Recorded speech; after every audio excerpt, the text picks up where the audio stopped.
অনুরাগের ছোঁয়া ধারাবাহিকের আগামী পর্বে আমরা দেখব কোর্ট রায় দেবে আগামী 6 মাস পর্যন্ত সূর্য ও দীপাকে একসাথে এক ছাদের তলায় থাকতে হবে। 6 মাস পর যদি প্রয়োজন পড়ে পুনরায় আবারও ডিভোর্সের জন্য আবেদন করতে পারেন, যেমনটা আগে আপনাদের আমি জানিয়েছিলাম। ডিভোর্সটা না হওয়ায় সূর্য ভীষণই রেগে যায়, তাই কোর্টের বাইরে একাই দাঁড়িয়ে থাকে সূর্য। আচমকাই মিশকা এসে বলবে, কেন তুই বিচারককে দেখালি না দীপার সেই সব ছবিগুলো? সূর্য বলবে, একদম মাথা গরম করিস না, দীপাকে যদি কেউ অপমান করতো না, সেটা আমাকেও এক প্রকার অপমান করা হতো। আমি চাই না দীপাকে কেউ অপমান করুক।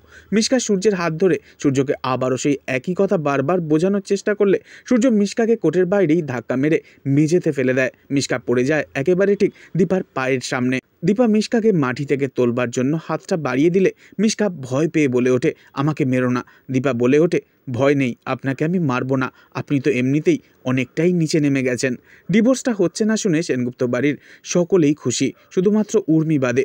সবাইকে খুশি দেখে সূর্য মনে মনে সিদ্ধান্ত নেয়, কোর্টের রায় আমাকে মানতেই হবে, আমার মেয়েটার কথা ভেবে, না হলে যে আমার জেল হবে। তবে তুমি চিন্তা করো না দীপা, আমি যাব তোমার ওই বাড়িতে, তবে সেটা আগের সূর্য সেনগুপ্ত নয়। এই সূর্য সেনগুপ্ত তোমায় ভালোবাসবে না, তোমার সাথে শুধু প্রতিদ্বন্দ্বিতা করবে।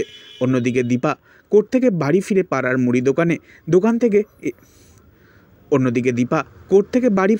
মুড়ি দোকান থেকে ডিম, কাজু বাদাম অনেক কিছুই কিনে ফেলেছে।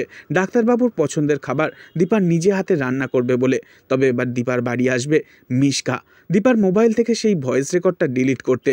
একেবারে ঠিক মাথায় সাদা চুল লাগিয়ে বয়স্ক বুড়ি সেজে, যাতে দীপা বা সূর্য কেউ চিনতে না পারে মিশকাকে। এই ছিল আজকের আপডেট। পরবর্তী আপডেট পেতে অবশ্যই চ্যানেলটিকে সাবস্ক্রাইব করে রাখবেন। ধন্যবাদ।